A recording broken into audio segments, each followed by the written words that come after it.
Ituni would have established the call center while we engaged the services of an investor to come and set up operations in Linden. And of course, 2020 elections, we were cheated out of office. The PPP took over. They were given a mandate to ensure that they reach out to young people. You recall the big fanfare when hundreds of young people turned up to be employed at the call center, the Toucan call center, under a company called Midas BPO. And we were promised 150 jobs, and then by 2023, 300 jobs. Today, that facility is closed because, of course, the PPP doesn't have a plan.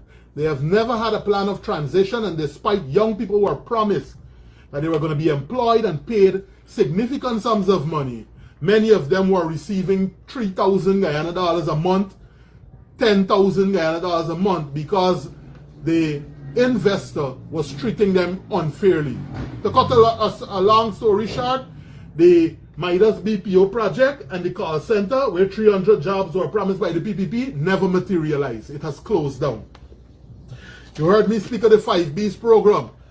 This is the condition of the buses, you recall, and the boats. This is what the PPP left the buses. This is what has happened to many of the buses countrywide. They have allowed them to deteriorate, and this is the result of when you place people who do not have your interests at heart into power.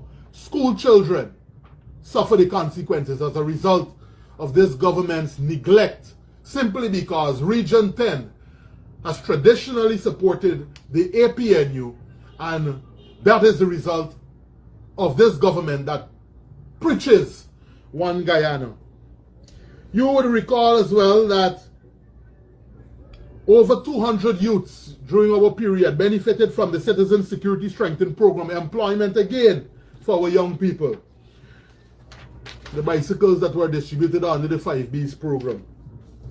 President David Granger distributing the bicycles. I am here in the background walking. You will never see images of these under a PPP-led government because they do not have your interests at heart. There is so much that I know time will not permit, but I'll just pick out, because there are people who are of this view that the coalition did nothing for Region 10. We ensure that indigenous villages and the Tushos were given access to information, internet and tablets for school children to enter the internet hubs and do their assignments, etc. You recall that it was the PPP that brought VAT to Guyana. And it was the coalition, and VAT was 16% when they brought it. It was the coalition government that reduced that burden to 14%, and there was a commitment to further reduce it to 12%.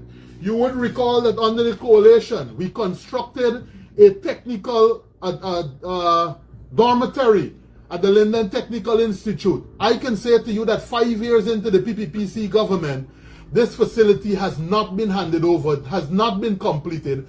And so what has happened, they have denied young people the opportunity to come from places like Rockstone, Wiruni, Kuwani and Ituni, who desire to do a program at the tertiary level, at the Technical Institute, whether it's a course in mechanic or plumbing or whatever it is, ICT. They have refused and denied young people the opportunity to come out, spend time here, go home on a weekend, and be assured that there is a accommodation for them to complete their studies. And so you should not be fooled, young people. The PPP has nothing good to offer you, and so your best days are with a coalition-led government being in place. You would have recalled as well that we activated what is called the Bertram Collins College of the Public Service. They say we never did anything for young people. But I want you to look at these pictures. These are young people coming out of school, being trained. How many of them in total? Hundreds of young people across the country. All right, being trained. And they had the uniform, you know, the famous color. They were trained at the Bertram Collins College of the Public Service. This is the next batch. And as soon as the PPP took office in 2020, after a 6 months period, they suspended the program, killed it for a matter of fact, sent home all of the staff that were there, and young people who would have testified that the program would have taught them how to engage and interact with the general public and train them with the customer service and how to interact with the public.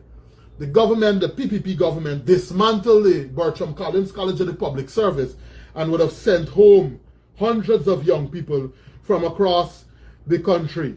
You recall that at the time when David Granger entered the parliament, old age pensioners were receiving $9,000 a month.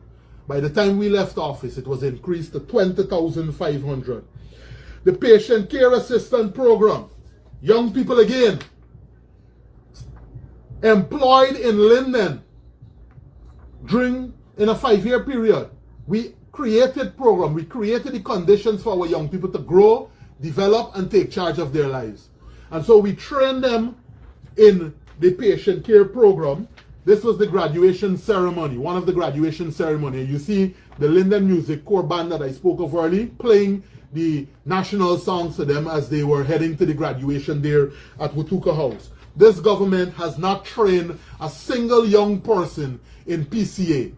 But in this election year, suddenly we'll seek to begin the process of printing application forms to give you that perception that they will now activate back these programs. The question should be asked, why did they shut them down in the first place? You recall, as I mentioned, to support healthcare in the Berbice River, we built 2 water ambulances. One was in the Berbice River at Wiruni, the midway point for the Berbice River, and the other was in the Demerara River. And today, this government has allowed all of those assets to deteriorate. In fact, if you see the condition of the ambulance, this is what the water ambulance looked like, that the APNU left in 2020. All right, this is the passport office at Linden that I spoke about in support of decentralized services. And young people from Linden were employed in this program. And so you should not be fooled into believing that the coalition did nothing for the people.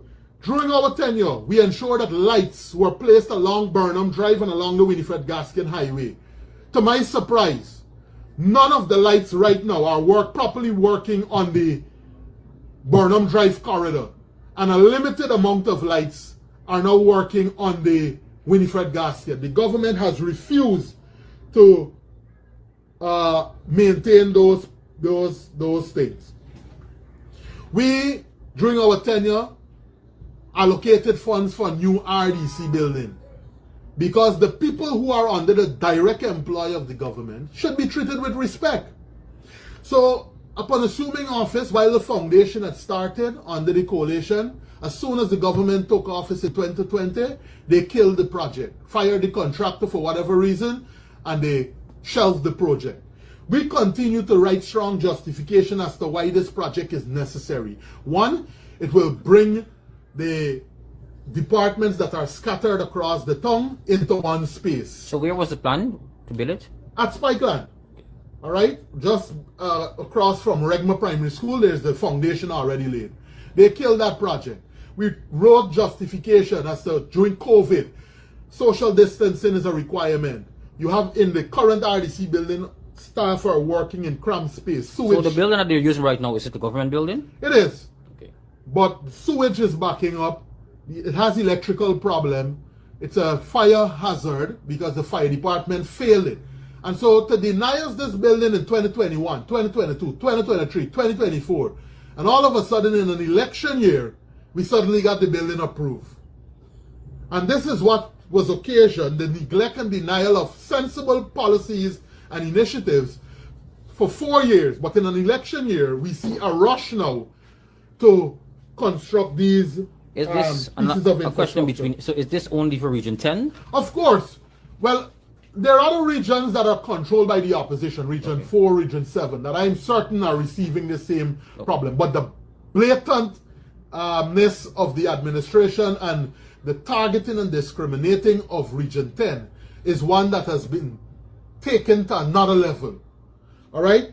We saw the construction of 2 new police stations under the coalition government. In 2018, the new Mackenzie police station, and the Wisma police station was completed sometime in 2020. But the work started during the tenure of the coalition government. You recall during COVID-19, when none of us knew what to expect, the prudent management of the resources and the visionary leadership of a coalition government ensured that a disease infection center was constructed at Liliandal, and it benefited all of Guyana. And so when COVID hit, when this government, the PPP, took over, we had about 25 deaths. By the time, despite they received a facility that had everything in place, the beds, the oxygen, and they would have had to add in additional oxygen pipelines and so on to assist the project, the death toll during COVID rose to 1,200 and something. And so clearly, they did not have a plan to deal with COVID-19. Spikeland, we don't discriminate. The perception out there is that some voters who support the PPP live in Spikeland, not all of the supporters. And so we ensure that the playground that they were denied for years was handed over to the community. We ensure that we constructed a new bridge at Spikeland so that farmers can get their produce out. We ensure that the early childhood development center was built at Linden so that parents who have children and are employed by the government could have their children dropped off at the center there. 40 million was allocated for this project at the 1 Mile, and this was an initiative of the current leader, Aubrey Norton. We ensured that the Watuka guest house that had lost structural integrity was refurbished, and the historical architectural outfit that it had was restored. And so the same was done at Kuwani. And so this government cannot come to tell you that the APNU did nothing during its tenure. I cannot complete this booklet because time will not permit. There's several other things I have not even mentioned. We ensured that the nursing school, Charles Rosa, that medical books were donated to our nurses. You would recall that upon taking office, the PPP closed the nursing school, suspended the nursing school at Linden, sent home the year 1, and they only allowed the year 2 and 3 to continue. While in regions 1 to 9, year 1 and to 3 were able to continue with the program. Sent home all the young people that were doing the nursing program after they would have invested heavily in the medical books, expensive books, principles of anatomy and physiology, fundamentals of nursing, medical surgical nursing, the Mosby Medical Dictionary. All of these books cost hundreds of thousands of dollars, and after those young people would have invested, the government shut the program down, denying Lindeners that kind of empowerment. And so do not be fooled by the propaganda. If I'm to highlight quickly what they did when they came to office in 2020, you will get a jaw dropper, because many of you don't know half of it. Despite we were denied access to go on NCN, we have started to utilize mechanisms and programs like this one to highlight. So, upon assuming office in 2020, the PPP regime suspended the funds from the Linden Enterprise Network. The Granger administration initially had given LEN, Linden Enterprise Network that supports small businesses, 150 million. They came into office. By the time we left office in 2020, that money had grown to 300 million. So what they were supposed to do is continue the issuing of loans to small businesses. Listen, jobs, entrepreneurship is a powerful tool to support job creation and to get people out of poverty. There are a lot of people, and you know we often say this is a talent basket for the country. Jobs are created through ideas, creativity, and investment into those ideas. And so if the 300 million can be dispersed to that young girl that has the little nail business, the nail salon, or the young girl on Blueberry Hill that does hair, if she can't go and get a 500,000 or $1 million, because it is a revolving fund, you put up a collateral, you show your asset, you complete your income and expenditure statement, you have a registered business, and you have your compliance from GRA and NIS, and you are guaranteed access to that loan. This government has refused. They have not disbursed $1 to Lindeners from 2020 to present. And the 300 million continues to sit in that account. Every year when the Minister of Finance is asked, when will the money be dispersed? He said shortly. And MP Jaretta Finance would press him because she was the point person on finance in the National Assembly. So what is happening though with the persons that have their outstanding loans? Do they still have to continue paying? Of course. Persons who would have taken loans during the period are still paying, and that is how the fund keep growing. Alright, because people are paying back. Of course, in any system you will have defaulters, but it is the responsibility of the government to insulate any system from potential hacks or fraud or whatever.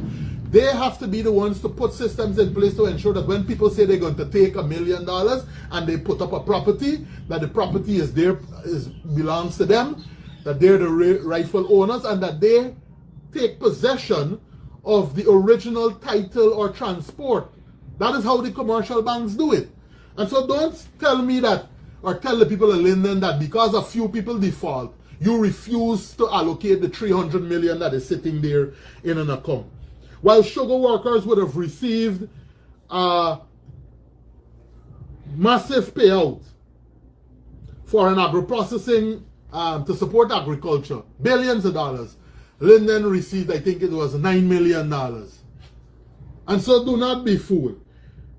You must recall that is under this government, the PPP, that attorney at law Tamika Clark, a Lindener, a resident of Retrieve, was arrested by SOCU simply because she advised her client to not provide any answers to the questions that were being asked and to remain silent. Imagine that your rights are being taken away from you under this government. An attorney was locked up because she advised her client to remain quiet. Now this one is an interesting one. During our tenure in office, there is a program called the Board of Guardians, where persons who suffer from disability are assessed. They go before a board, and that board would of course make recommendation for them to benefit from public assistance. Between 2015 and 2020, we had a bipartisan board in place. We ensured that you had APNU people on the board, AFC people on the board, PPP people being on the board, and together they presided over the proposals that came before them. A family might be suffering from a man might have a stroke. It is recommended that he be given the public assistance, which is $16,000 a month, I think. And so the number in 2015 was at 250. By 2020, that number grew to 800.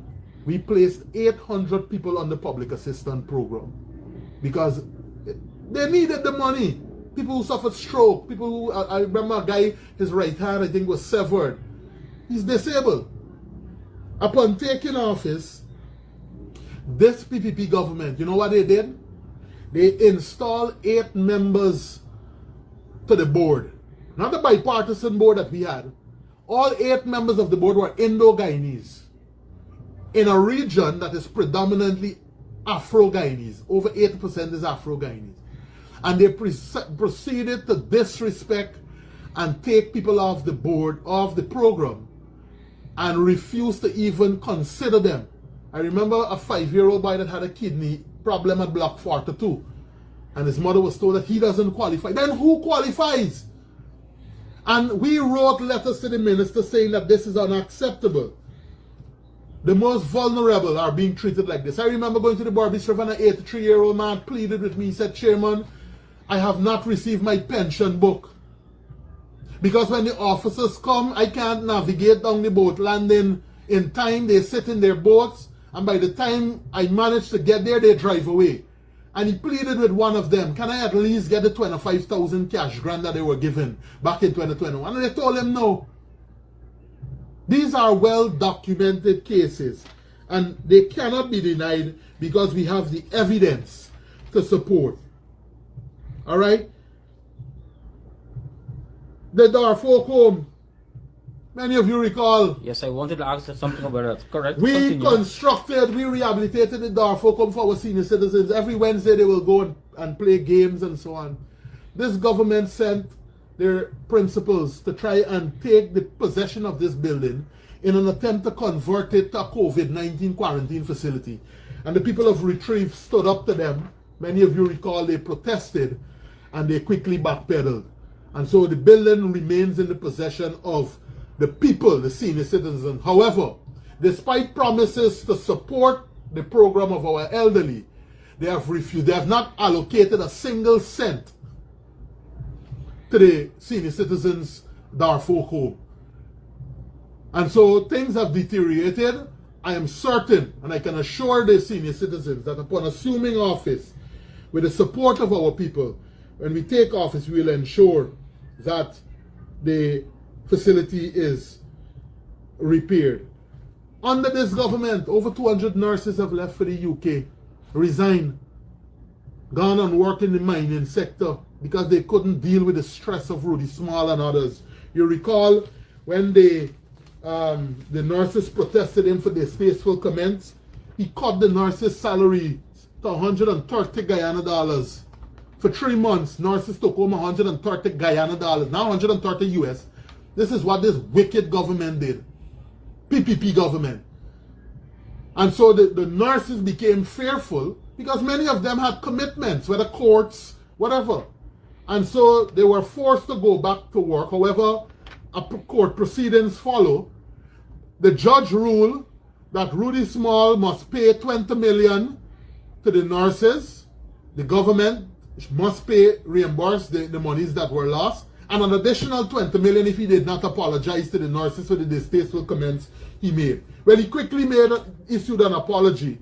But the government of the day, this PPP government that claims it loves nurses, has appealed the monies that was awarded by the court. And so that matter is still before the court. You recall what happened MASH Day? We in Linden, we are the initiators of Mashramani. We debuted MASH, it first started here. We wrote the government and said, on MASH Day, can you send some of the floats to Linden while some are sent to Borby? They were so vindictive that they sent the Linden-Suzaik Highway, the float that depicted the Linden-Suzaik Highway, went to Borby's. This is how wicked the PPP is. During the coalition time, we had fairness and balance. Some of the floats came to Linden. Many of you recall the oil rig that the Ministry of Natural Resources had sent to Linden and other floats, while some went to Berbice. And then they went and lied and say that we never made an official request. We did. We wrote them and we asked that some of the floats come to Linden and some be sent to Berbice. Well, all of that will change soon. You recall the hamper situation, where hampers came to this region from the Civil Defense Commission, and rather than bring it to the RDC so that councillors can interact with their constituents and distribute it, they placed it at the Prime Minister's residence. And over 300 hampers were spoiled, left to spoil. Rather than be distributed to poor people, they were left at the bottom house of an official to spoil. Alright? That is the PPP that claims that they love the people of Linden. And so there are many other projects here that I can highlight. I know we have a lot of other things to discuss. Look at the synthetic track. We started the synthetic track. They lie and said how the reason why we didn't complete the synthetic track is because we wanted to bring in yellow and green turf. Nothing of the sort. If you look on the billboard at the 5 corner that the coalition would have placed there, you will see that the synthetic cover is a red cover. Because we weren't blinded by colors. And so they inherited these projects and they dragged the project out. During local government 2023, we were told the project was going to be finished in 2 weeks to date. The pavilion at the synthetic track and no washroom is in place. The parking lot is not completed. 5 years on, despite the Ministry of Culture, Youth and Sports receiving billions of dollars to cover programs like these amongst others, not a single project has been completed by this PPP government. That they inherited one from the coalition because they haven't started any new projects. There is not a single transformational capital project that this region has benefited from between 2020 and 2025. Not one. I dare you to name one. What is going on at the sports club, at the Mackenzie Sports Club? Incomplete. Now, Region 10 is the talent basket for the country. When you recognize talent, you allocate resources and you expedite. And mind you, that is a Chinese grant. that assisted that project. And they are dragging their feet on it. The Christianburg ground is not, no work was done on it. There are lights that we bought and we told them when we left office to put up the lights so that people can play at night, basketball, etc. The light stanchions are still on the ground. Nothing done to Christianburg. Nothing done to Spikeland. Nothing done to Wizrock Playfield. Nothing done to Botafogo ground. Nothing was done at Ituni. Nothing was done at Kuwani, the swimming pool in the state. And what people need to know is that this government is spending a budget that is 5 times combined the 5 years of the coalition, the budget that we had from 2015 to 2020. This government budget, one budget for them, cover the entire 5-year period. They have money. And so why are they not completing initiatives? What is going on at the school? The school. Which the one? School that has been built. The Bamia Primary School has still not been completed. It is important that you know that these are all coalition concepts, you know. When we were building the Bamia Health Center in Amelia's ward, we constructed the Bamia Nursery School and we completed that. We constructed the Christianburg Primary School and we completed that. The only school that had an issue at the consultancy stage was the Bamia Primary School. It had to go back to consultant because the consultant Ian, he had objected to something. I can't recall what it is. I know the former REO would be able to speak to this. Okay. 5 years into this government's tenure, the Bamia school still can't be completed. So if you can average roughly how much percent? Well, the roughly? last update we got is that it was at about 96%. But when you physically go on the ground, in my view, you haven't seen a basketball court completed. I don't think the fence has been completed. Electrical wire has not been completed, the system. I don't think the plumbing has been completed. And so I don't believe that it's at 96%. The contractor has asked for extension. He has been given 3 or more extension. At the last statutory, they said that they're now going to complete it by June month end. I am putting it to you that if I decide to host another program in July, I will be reporting to you that the school has still not been completed. So do not be fooled by that. You know that they would have also 70% of all contracts go to people outside of this region. Yes. And I have the tender documents that I can highlight and show you who those contractors that benefited from projects in Region 10, who they are. It goes against a position that we shared with them. We said, allow Londoners to be empowered. If you give them a project to do, they will do it to the best of their ability. But when you bring a man from Region 6 and Region 1 and 5 to do a project, the man come do substandard work, take him money and he gone. He's not accountable. And so 70% of projects went to people outside of the region, and this was facilitated. You might ask, how? All 5 members of the tender board are aligned to the PPP.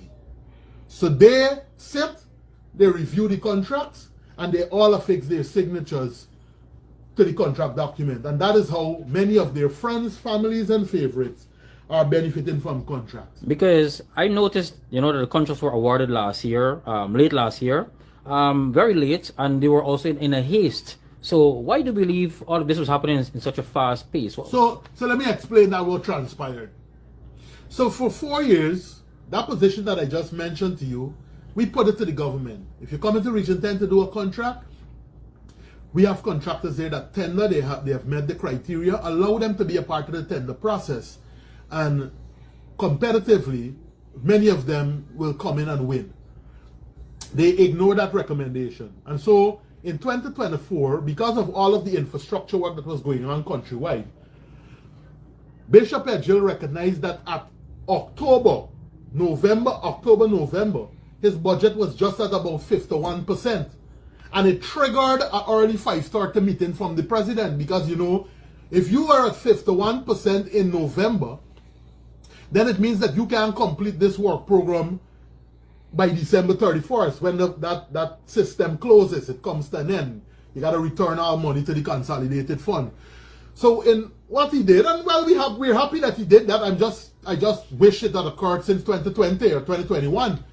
So what he did, he came to Linden, ensured that the contracts were awarded below the ceiling that would have ensured that it had to go to MPRITAB, the National Procurement and Tender Board. So many of the projects maybe came in at 13 million and under.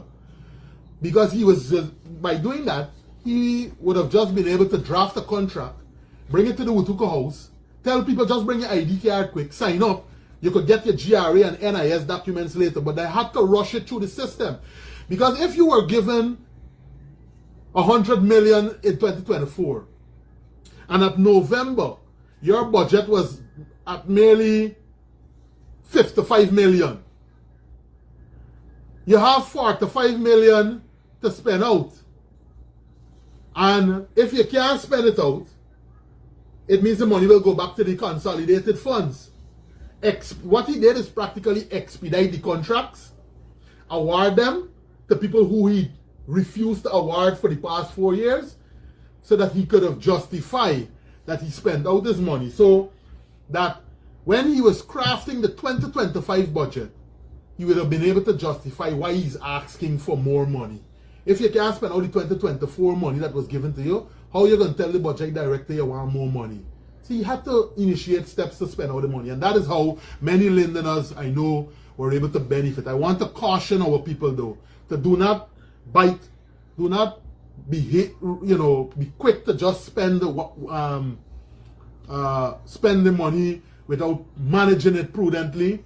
Remember, there is a man called GRA, a big brother, and I want to charge you to ensure that you save all your bills, ensure that you have an accountant do up your income and expenditure statement so that you can submit your returns to the Guyana Revenue Authority. Yes, well, you're talking about budget. We're already on the topic. Well, the Ministry of Culture, Youth and Sports, of course, would have received, I would say, billions of dollars. Well, you're the region, so I know I could recall very well in the year 2020 they would have received about $805 million, and then of course in 2021 they would have received $1.5 billion. It's a lot of money we're talking about, and yet a lot of projects are not completed. Tell us. Yeah, well, I especially for Region 10. I made mention of Region that 10. a few minutes, that none of the projects on the Ministry of Culture, Youth and Sports have been completed. If you can show me a project done by the ministry that has been completed, flash it and send it to me. Let's make it public, and I will apologize. Even for let us talk about Region 10 again, and we have a lot of talents in Region 10, a lot of very good athletes. Do you know of any that were recognized, that would have maybe received anything? This government doesn't even want to recognize the athletes when they come in the country and they bring back a gold medal at the airport. If Region 10 don't come together and put on something, and you saw what they did with Nationals last year, where they have now shifted it to February, I think it was, and so many of the students who wanted to participate, I think they only certain categories are now being allowed to participate, denying Region 10 of its fortune, simply because we have won the championship, I think over 18 times, and about 7 or 8 consecutive years, more times than any other region. They would have devised a plan to take away that reign from Region 10. But again, with all the billions of dollars that the Ministry of Culture, Youth and Sports have received from 2020 to now, we can't point to a single project that has been completed in the Upper Demerara Berbice region. Wow. Before I ask you the question, of course, I want you to tell the viewers as well what is the role of the REO, as well as what is the role of the the RDC. Yeah. I wanna touch on a simple question as well to Letem. A lot of persons always said, why the buses from Letem do not load from Linden and head up there? Yeah. So again, that is a position that we had put towards the administration sometime. I know the town council was pursuing it, where they had recommended that buses coming out stop and then go on their journey. You set up it would of course allow persons to spend the money in Linden, boosting economic activity here. But because of the hassle, I understand that many of those bus drivers get, whether from the police or whoever, many of them when they come out, they just want to touch and go because they're targeted, and it's something that we need to look at. Of course, we will consult on that. As it relates to the role of the RDC, as you know, the RDC is the highest decision-making body in the region. It is the institution, I would have said this before, that has been given the mandate to coordinate and set the direction of all social and economic development activities in the region. So every 5 years, we go to the polls, you vote for national elections and you vote for regional elections. Coming out from that elections, councillors are polled, a regional chairman is voted in, and then an REO is appointed by the president. It's important that you remember this, people. The REO who controls the resources, the funds, the money, is appointed by the president, the administration of the day. No money is sent to the regional chairman office. The regional chairman office is not a revenue collection agency. So what happens? Councillors are placed in various communities and they identify issues, they bring it to the council, it is debated, voted on, and a request is made for monies to be allocated in the budget for the works to be executed. So it's important that people understand that. And so you know about the public policy position and how it is executed. Basically, it's a position or a rule that is made up and enforced to control, you know, behavior pattern. Whether it's in the family, you can have a family policy. You can have in the workplace a hospital policy. But in the public or the region or the country, it is referred to as a public policy. Now, a policy, in short, for members of the public who may not understand, there are 5 stages, simple stages. So councillors who are elected to serve, they go into the fields, they interact with you, the residents, and they identify issues that you might have bring to their attention, whether drainage, whether bat infestation in schools, whatever it is, poor road, poor lighting, whatever it is. You bring those attention to your councillor. So the issue has been identified. That's the first stage. The second stage is where we sit at the RDC in the subcommittees, whether it is education, public works, agriculture, administration and finance, and I can't remember the other one, it's not coming, health. Those are the 5 statutory committees. And so once you identify the issue, your councillor, it comes to the council for discussion. At that meeting, you have technical officers who are there. The regional health officer is the secretary to the health committee. The regional agriculture officer, he's the secretary to the agriculture committee. The REDO, the regional education officer, is the secretary to the education committee. The regional executive officer is the secretary to the finance committee. And so at that meeting, we bring the issues that you would have shared with us, we discuss it there, and then it is voted on. All in favor of the road being constructed at Blueberry Hill by show of hand, your councillors would have taken that, voted on it, it is carried. At that stage, it means that the vote was adopted by a majority. All right?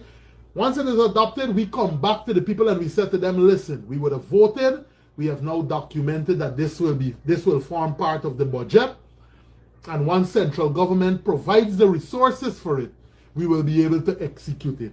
Once the budget comes back and we see that that road was approved or the bridge or a drain was approved, the 4th stage in the policy now is for it to be implemented. Who implements the policy?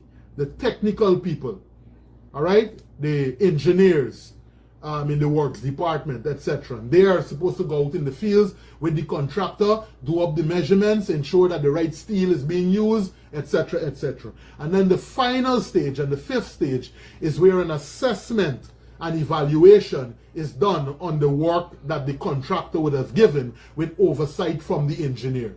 That is where your councillors will go out and flag substandard work and say to you, well, the drain has collapsed because they give a contractor who's a friend, family, and favorite to do it. And that's where we have been exposing, educating, and agitating issues to the general public.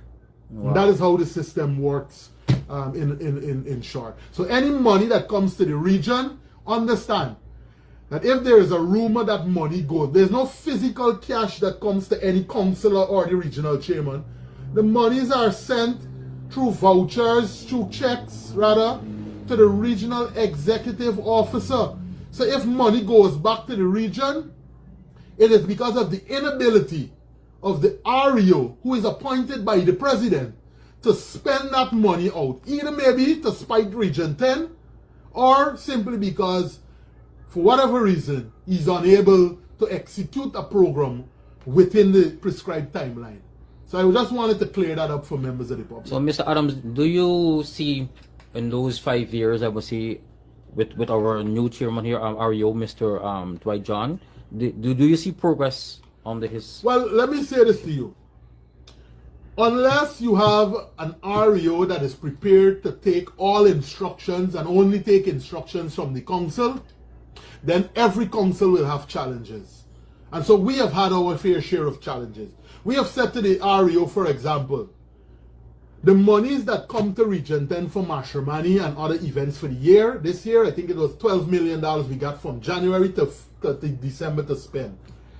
Do not take Region 10's money to go and celebrate MASH in Georgetown.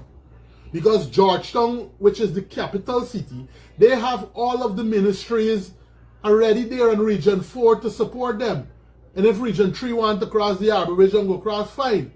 But with our little $5 million that we got to take out from the $12 million to run MASH at Linden, Kuwani, Ituni, it is unfair for you to take a chunk of that budget and send people to Georgetown.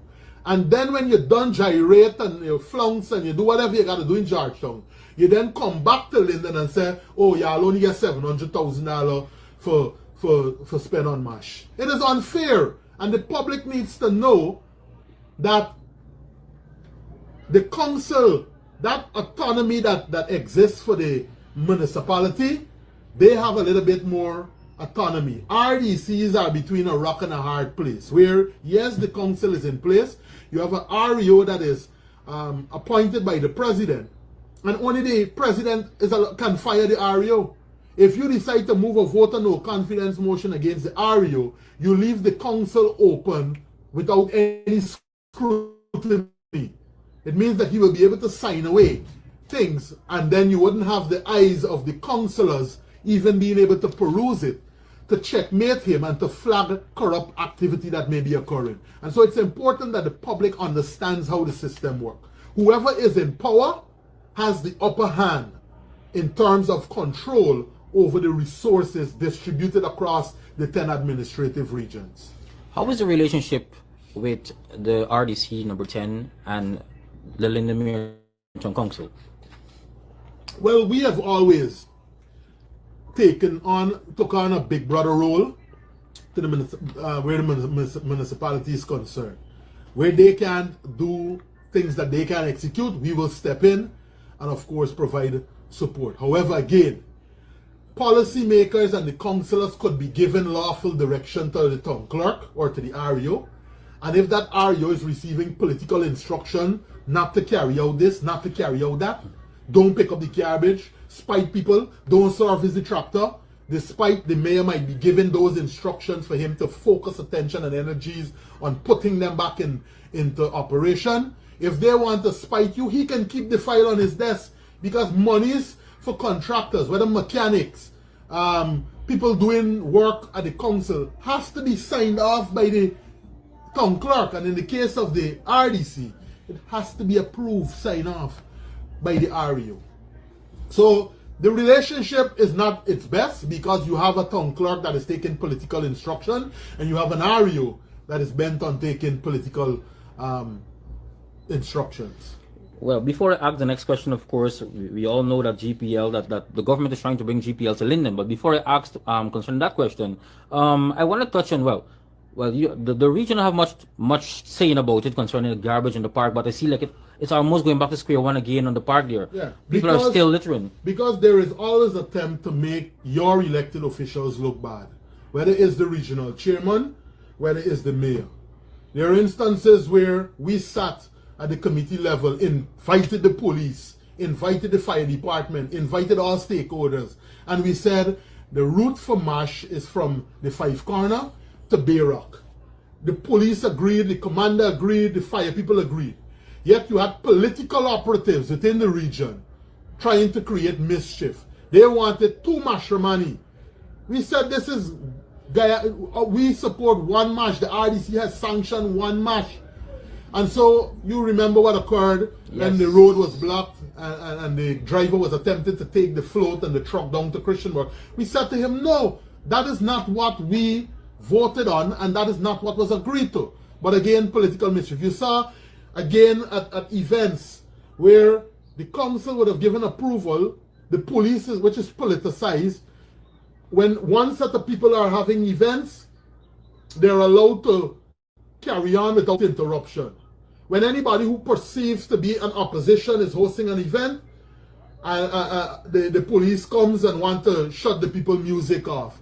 Despite you have a approval from the court saying X amount of time that the party can go up to. And so those are some of the issues that our people would have invested money in their events, and it's unfair for them to have to shut off their music and their food and all of these things spoiled because of political directive from some PPP hack. It's unacceptable, and we will continue to stand up to the PPP. Very soon, I encourage our people to go out and vote. Speak to our young people. I know that they are being enticed by other things, but do not be fooled. All right? Now everything that glitter is gold. That is true. Well, we heard the Prime Minister said that the PPP government has planned to connect Linden to the GPL grid. Do you support this move? I do not support the move. I believe the people of Linden need to be vigilant at this point.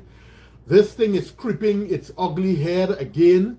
13 years ago, you would recall, we lost 3 of our Lindeners, Shemroy Boye, Ron Somerset, and Alan Lewis, when the government tried to impose a ridiculous 1,000%, I think it was, electricity increase on the people of Linden. The people of Linden rejected it. They pushed back against it. I want to say to the people of Linden that do not take the PPP for granted. This is the Prime Minister's statement a few months ago. Linden to be connected to the main GPL grid. So they're coming in through the back door from another angle, and they're saying to us that first they said that this project doesn't have anything to do with GPL, then they shifted the goalpost and they said that it will have nothing to do with increasing electricity. They committed to us, but you can't trust them. All right, they have said that they wouldn't do a lot of things. They said they wouldn't fire young people. They sent home hundreds of young people, and so we cannot trust them. And so what I believe they're attempting to do is to take away the assets that our parents worked hard for, whether the LUS-CSL co-op. You saw them attempt to do that. But if this government can't even solve GPL problems that get them blackout every day in Georgetown, why would we want to invite or encourage GPL to come to Linden? We don't want GPL here. What we want to ensure is that we continue, that they allocate monies so that new generator sets can be put in place, that we can manage our own affairs here and ensure that we have stable electricity. And mind you, the issues that are occurring at LUS-CSL, in my view, it is not a management issue. They are being denied resources and the government wants to dominate and control. They had a PPP hack down there named Handy trying to create problems, all right, for the LUS-CSL. And so this is an attempt to remove the subsidies through the back door. If they're allowed to bring GPL into Linden, into Region 10, at some point, they're going to remove the subsidy. Many of you would recall that back in the days, the PNC would have pushed hard after consulting with bauxite workers for them to receive, what you call it, tax-free benefits on the overtime. So they removed the tax for those workers who did overtime, which meant that they got a lot more money. And while we were in power, the PNC that is, we ensured that the same approach that was taken for the bauxite workers, the same thing was done for the sugar workers. They received tax-free overtime and they benefited. When the PPP came to office, you know what they did? When the bauxite company was privatized and Bauxite and the other companies took over, they allowed the tax-free time to continue for the sugar workers. When they do overtime, it's tax-free. But on the bauxite water, they put the tax back on the overtime. That is what this government did, the PPP. And so they don't have your interest at heart. To vote for them is to create further destruction in our region. And we want to ensure that that doesn't happen. Remember that people died for our electricity. We must continue to fight to ensure that their death does not go down in vain. That is true. Another question I have here, of course, why should the young people get involved in the electoral process? All right.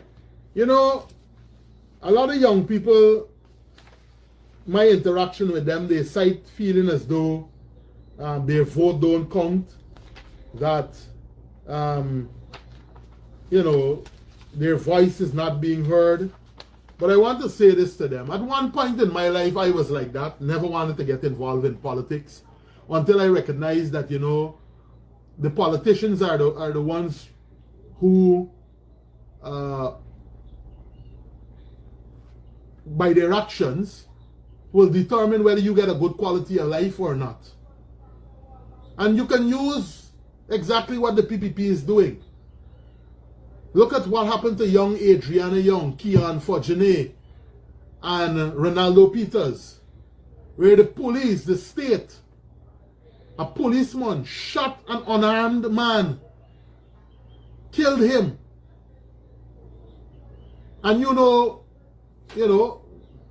what was occasioned in the other areas with Adriana. And so it is important that you be a part of the process. You have a voice. If you stay away from the process and they secure a majority and GPL comes to Linden, guess who's affected? All of us. Because the price of goods and services will increase drastically.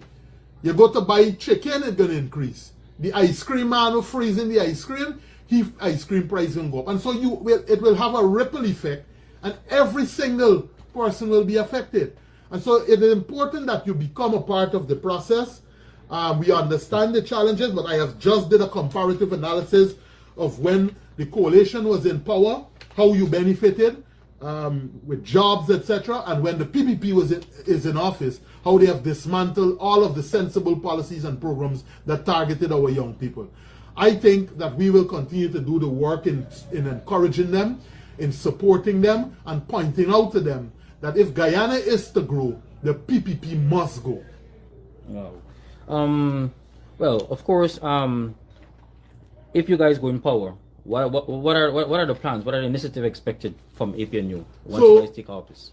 So first, let me say this, that all of the initiatives that I just mentioned that were killed by the PPP, they will all be resuscitated. We will bring them back. We will put well-structured programs in place. The part-time workers will be trained properly. They will receive increased salary. Permanent jobs they will likely benefit from, with benefits. Currently, they are not receiving NIS. They're not receiving any proper benefits. What is being had with them is that they're being used as political pawns. If there is nomination there, you're going to see they have to put on a red jersey and they have to march and chant PPP. I can say to you that just like we acted professionally with young people under the Bertram Collins College of the Public Service, young people can be guaranteed that they will not be, they will be used for political, or at any time would we seek to use them to do political activity. Now, I want to let people know from the onset that some people are of the view that our plan is not realistic. The PPP is saying that we are going to be pumping too much money into people. But I believe that we shouldn't be investing in our human capital. We should be investing in our people first. And so, many of you recall that when the coalition took office, I said to you earlier, the lowest category of workers were receiving $25,000, sweeper cleaners. The average worker in the public service was receiving about $4,000 to $5,000. Within 5 years, without oil money, we increased that by 77%. combined over the 5-year period. This government with oil money in 5 years has only given to public servant 38%, I think it is, 38%. I think this year the public servants are scheduled to get an 8% increase. So when you combine from 2020, and mind you, they didn't give any increase in 2020 or 2021. They started to give increase from 2022.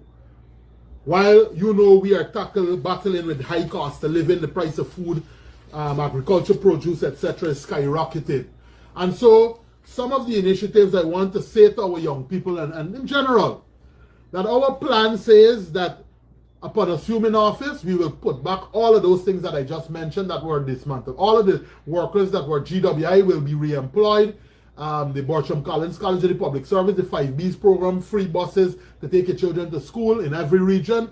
All of that will be activated. Additionally, you can expect up to 35% salary increases for all government workers in the first year, which will benefit over 70,000 public sector employees. Tax-free threshold will be increased to 400,000. So it means that if you're earning, if you fall, your salaries fall below 400,000, you won't be paying taxes. All right, and that will benefit 225,000 workers as well in both the private and public sector. So tax only will be on persons earning 400,000 and above.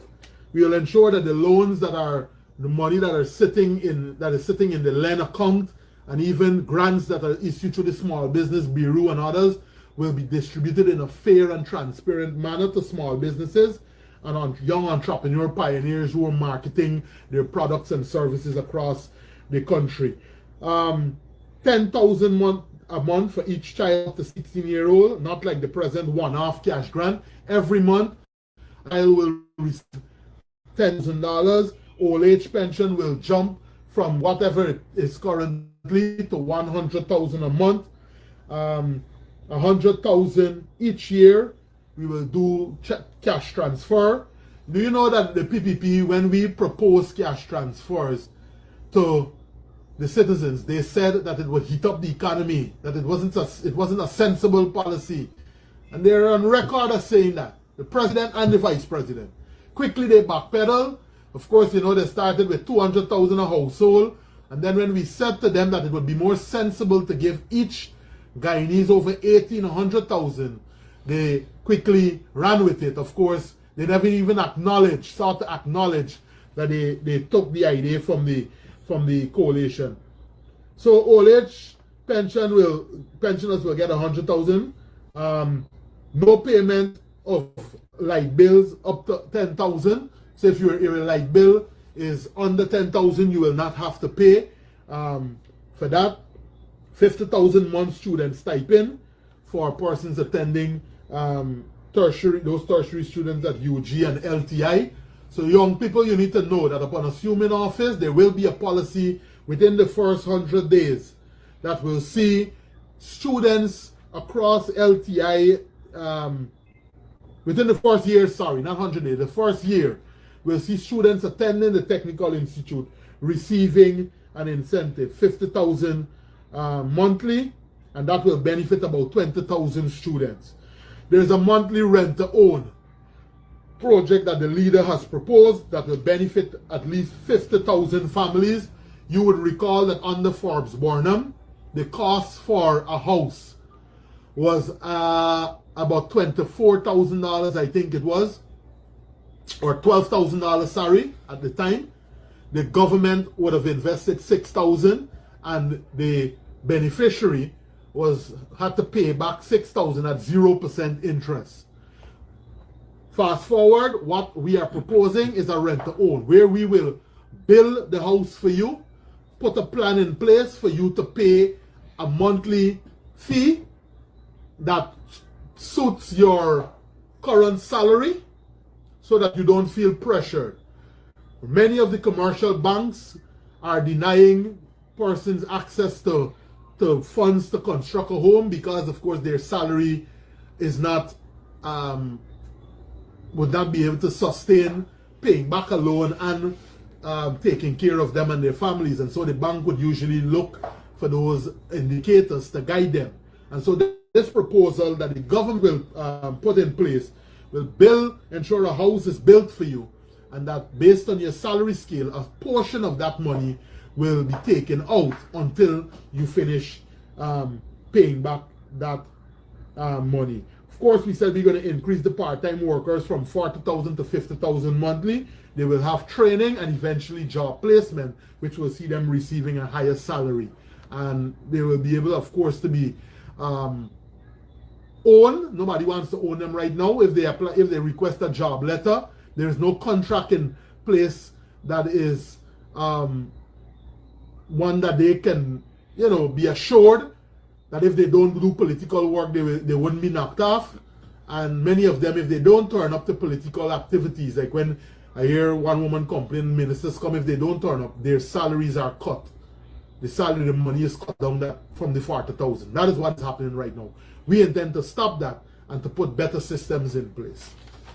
And so those are some of the plans that we have for the first 100 days. Additionally, you've heard the leaders spoke of a people-centered program plan where the people all across Guyana, the 6 races, will be treated as priority during our tenure. Well, that sounds like a very good plan, great initiative, definitely. Well, of course, in closing, let me just touch back again. Tell us what is going on in Kuwani briefly. Tell us what's going on in Ituni. Just briefly, let us touch on those two communities. So, for 5 years, you heard me say that the first asphalt road that Ituni got occurred during our tenure. Lighting up of Kuwani, the improvement of the water supply in Ituni occurred during 2015 to 2020. We have seen a regression and everything gone haywire. Sensible policies, you see the condition of the water coming out of your tap. It's no different for the people in Ituni. And so the government came, they built a few concrete roads, did not bother to put in drains. This region would have received in 5 years a combination from 2020 to 2025, 10 drains approved for construction, an average of 12 drains under the capital program throughout the 6,555 square miles of this region. So despite we're making $65 million an hour and over $1.4 billion a day, that's the amount of money Guyana is currently making, the government continues to ignore the sensible policies in communities like Ituni, Kuwani, and even at Linden, where the people have been calling for drains first. This is a hilly sand and clay region. The sensible thing would be to invest in drains first and then seal those roads to the drain. Apart from the infrastructure, I can't point to any other project that the PPP would have done in Region 10 that I can say is transformational.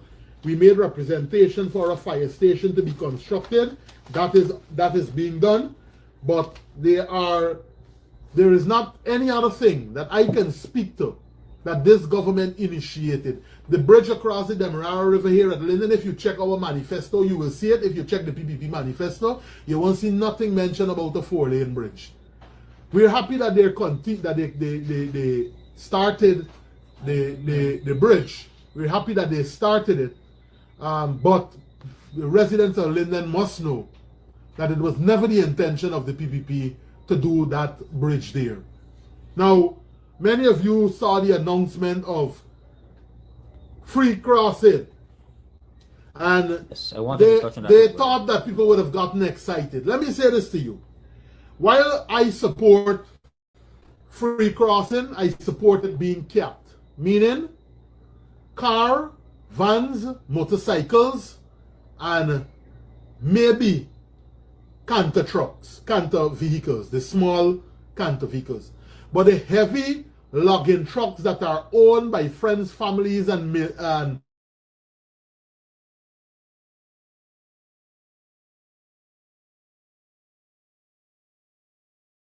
making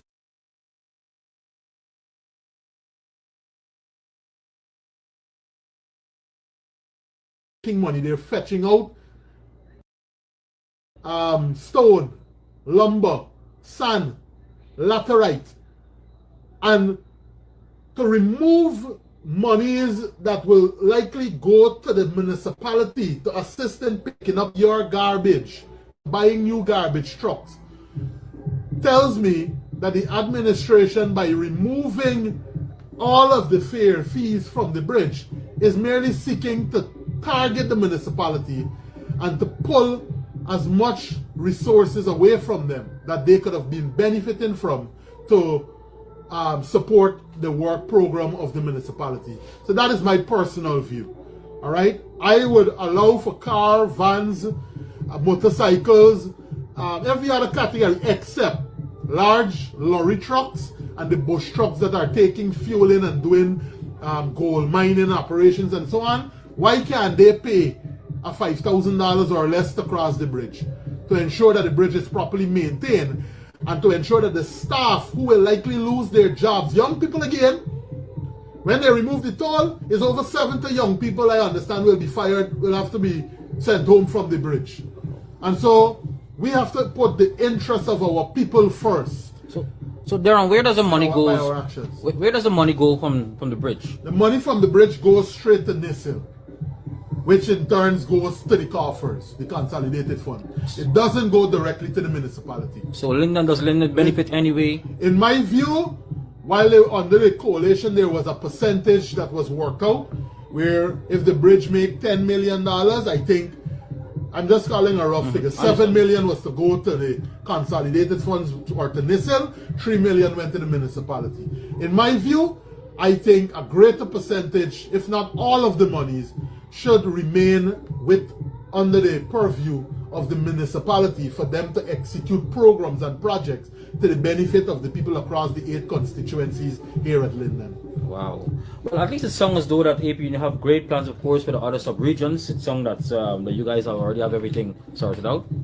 At Kuwani, we will ensure that we put the focus on sports, that the swimming pool is upgraded, that the road continues to be maintained, like was during 2015 to 2020. That the first time I went to Kuwani took me 5 hours. And when I came back, I remember attending a general council, and in that report I said to the then President Granger, Chief, we have to do something on this road. Within 2 weeks, machines were sent to the Kuwani area, and they have remained there permanently during our tenure. So as fast as the road deteriorated, you had the contractors going and they were doing work there. We ensured that the workers club at Kuwani was refurbished after years of neglect. All right, we ensured, as I said, that 24-hour electricity went to Kuwani. We ensured that the magistrate court was built at Kuwani. We ensured that the building at Staff Hill that looks like the Utuku House, the guest house, was built, a brand new one. We ensured that programs went to Kuwani. Is that place still functioning, the hotel there? Well, it's there. I'm not certain. The PPP may have blocked persons from visiting, and only when they go there allowed. Kind of like what's happening on NCN. Do you know that the regional chairman, the mayor, or no elected officials that in this region is allowed to do a program on NCN? Right here in Linden? Right here in Linden. We are blocked from hosting a program. Who gets one day on NCN? The town clerk, the agriculture man for site, the prime minister rep, the regional health officer, and so the narrative that they have been peddling is one that is bare propaganda, to the point where right now we are battling with an alleged disaster of hand, foot and mouth disease, allegedly, and they're trying to say to the population that it is not hand, foot and mouth disease, that is some other thing that mimics hand, foot and mouth disease. Well, we can't trust them. We don't believe them. The signs and symptoms that are being presented in young people, in babies, is one that looks just like the hand, foot and mouth disease. And so I want to call on our people to be vigilant. We have asked for fogging to be done. We have seen an increase in dengue across the region. Many people are coming down with dengue. And so we have been encouraging them to spray, whether it's in Kuwani, whether it's in Ituni, whether it's at Linden, to do a regular schedule spray. I need not speak about the shortages of drugs. You, the people of Linden, know exactly what is going on. If you go there for a drop, you can't get it. You're going to get a slip. with a red line through it because they don't have it, then you gotta come at the pharmacy and buy it. I don't need to tell you that. You have experienced that for the past 5 years. We recently saw an attempt to bring back expired drugs onto the market. You saw it posted on social media. That is not a government that have your interests at heart. We need to ensure that in the upcoming elections we go out.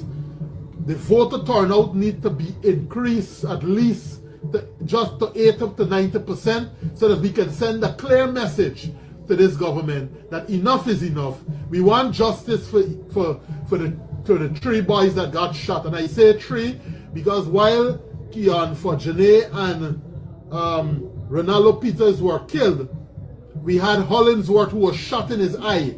And so we must remember him, and even all the other people. Adriana Young, a young 11-year-old girl, just wrote common entrance, didn't even get a chance to read the results as to which school she would have attended. And we've seen this administration not show a desire to do a thorough investigation by inviting the FBI, who the family would have requested to come into the country to do a thorough investigation. We must continue. Upon assuming office, within the first 3 months, I can assure you, within the first month to 3 months, that the FBI will be invited to come and do a thorough investigation. We do not have confidence in the RSS, the Regional Security Team, because we've seen how they have acted in the past, and we believe that they do not serve the best interests of our people.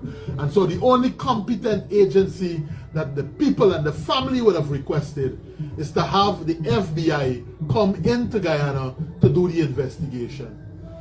Yes, that's true. Well, 2 more questions in closing. Sure. Does our region have any COVID cases?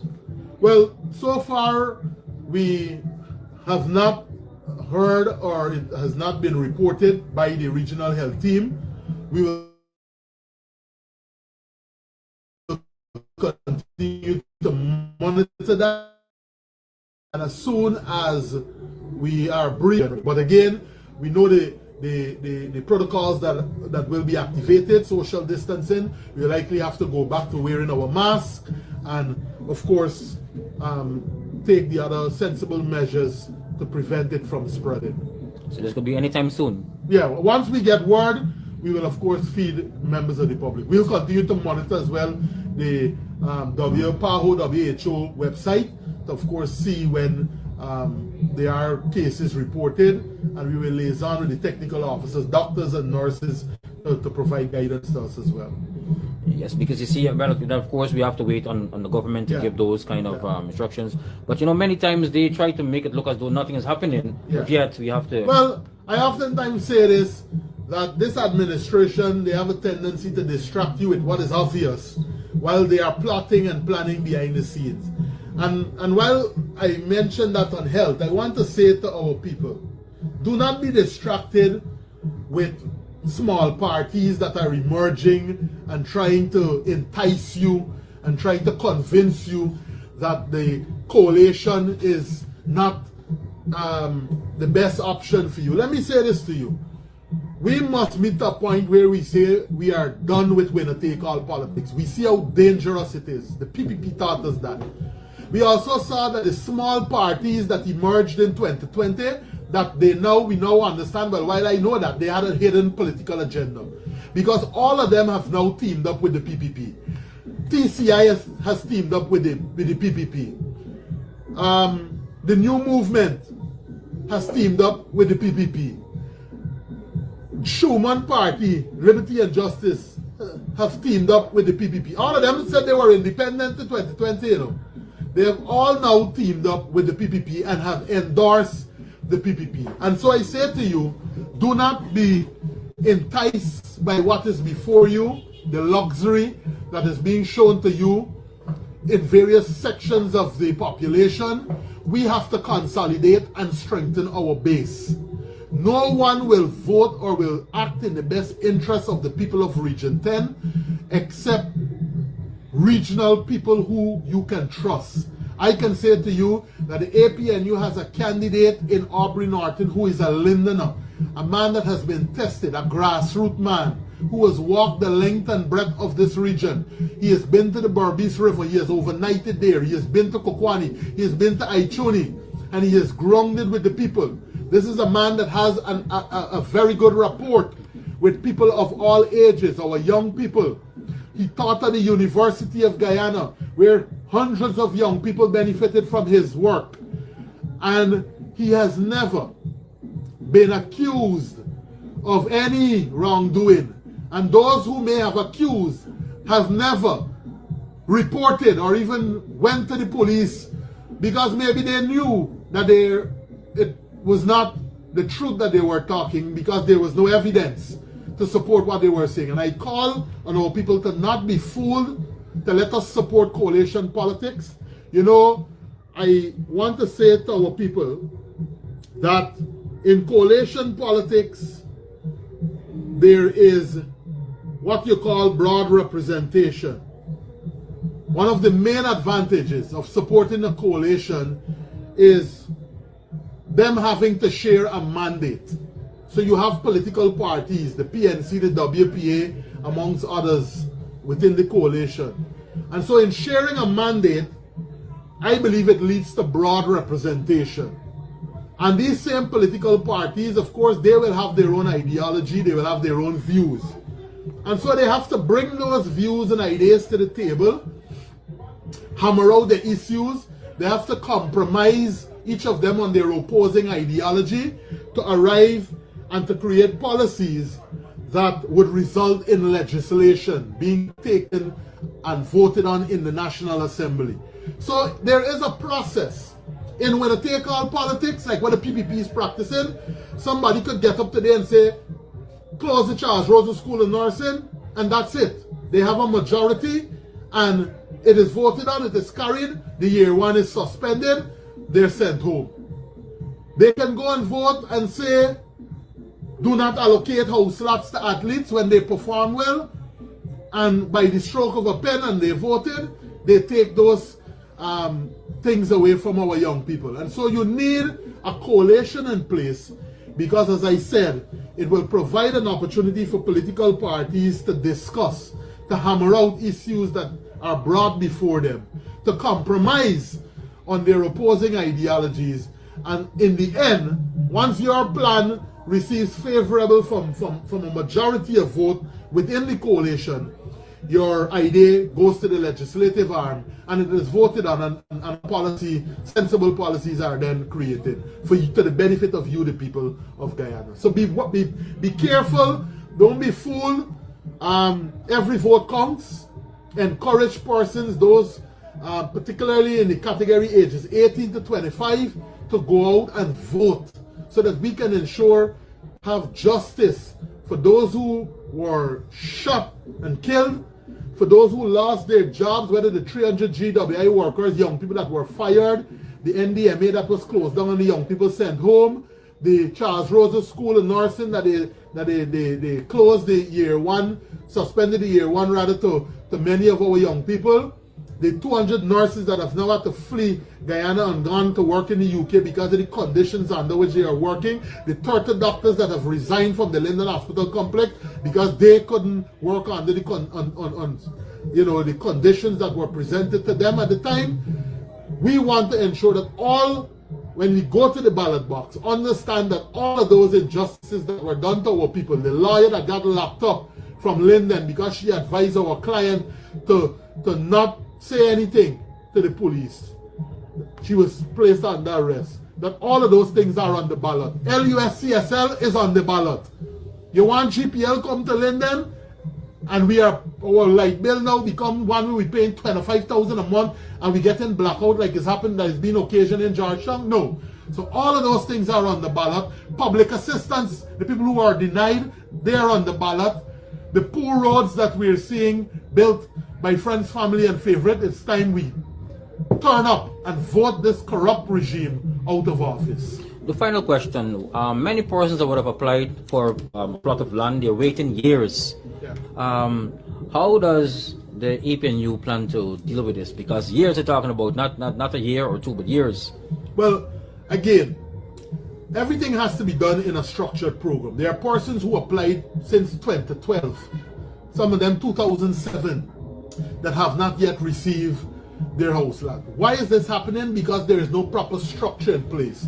There are friends, families, and favorites of the government who just apply in 2022 and don't get house lot, and 2021 and don't get house lot, because they're well connected. And so there has to be a well-structured program. One of the proposals we believe is that the house lot application should be shifted from 21 to 18. If you're saying that young people can start drinking alcohol at XY age and the age for consent is 16, then they should be allowed to apply for a house lot as early as 18 years, and not we have to wait until 21.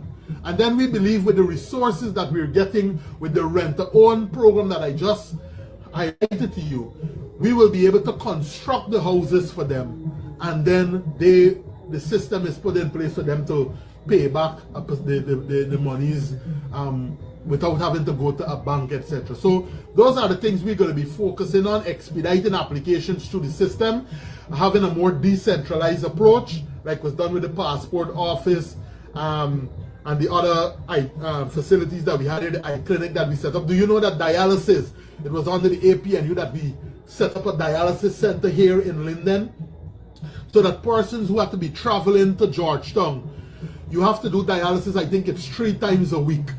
It's $15,000 a session, which works out to $45,000 a week for a dialysis patient. The government of the day currently just pays 11 sessions, I think it is, for a patient. So after you don't get an 11 session, that's it.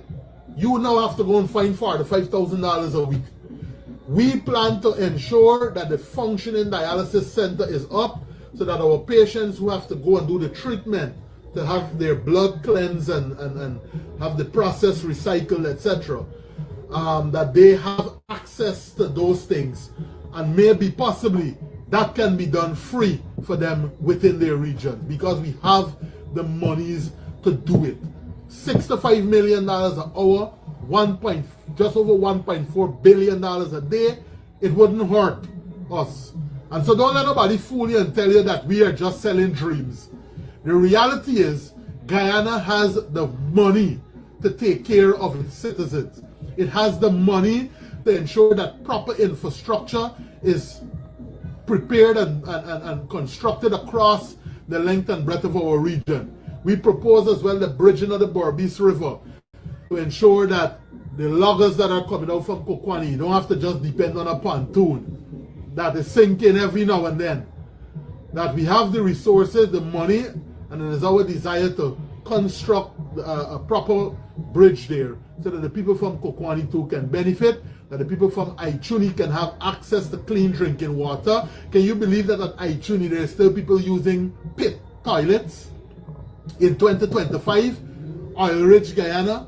And so we have already documented all of those things, because we have been on the ground listening, and many of those things we are going to hit the ground running when we take power on the 1st of September. All right, so we have 1 more minute remaining, 2 questions in 1 minute. Yeah. Please touch on what's going on at Washupon Road here. A lot of mud. The road is in a full mess. What is going on at Washupon Road here? I realize we have a competition between the Spanish and the Chinese. They're very dominant in the community of Linden. Touch very briefly that in 1 minute, because we're about to close here. Yeah. Yes. All right, so the Washupon Road, let me deal with the Spanish and Chinese first. So we have seen an influx of foreign nationals coming into our region. For the first time in my life, I am witnessing prostitution allegedly occurring at the Five Corner and other areas, something that we never witnessed before in our region, and it is being encouraged by an administration that doesn't, as I said, have your best interests at heart. And so we have seen this domination and control where Chinese believe that they can come in and do a few things, treat people anyhow. We welcome persons to come and set up and invest, but not at the expense of Guyanese. And so whether you're loading stone at a facility, it must be done where Guyanese are put first. Guyanese must be treated with respect. You can't load 20 Chinese trucks and have Guyanese sitting, waiting 2 days, overnighting, and still when it becomes their turn, another Chinese truck comes and is placed in front of them. I cannot support that. We welcome the investment that they're bringing. We welcome the work that Bauxite is doing. We have said that publicly. And we cannot, however, do it at the expense of Guyanese citizens. We must ensure that Guyanese are treated with respect, that the labor laws are respected, that those who are forced to work, I got a report that they had Guyanese eating out a plastic bag at a work site. I don't want to mention the name because we had planned to investigate. But all of those things, we have to ensure that we protect. And the Washipan Road, roads fall on the public works. It is the responsibility of public works to fix those major roads. Thank you very much for your time, Mr. Darren Adams. And I definitely know that we're going to be continuing with this as time goes by. Thank you. Thank you very much. It was a pleasure.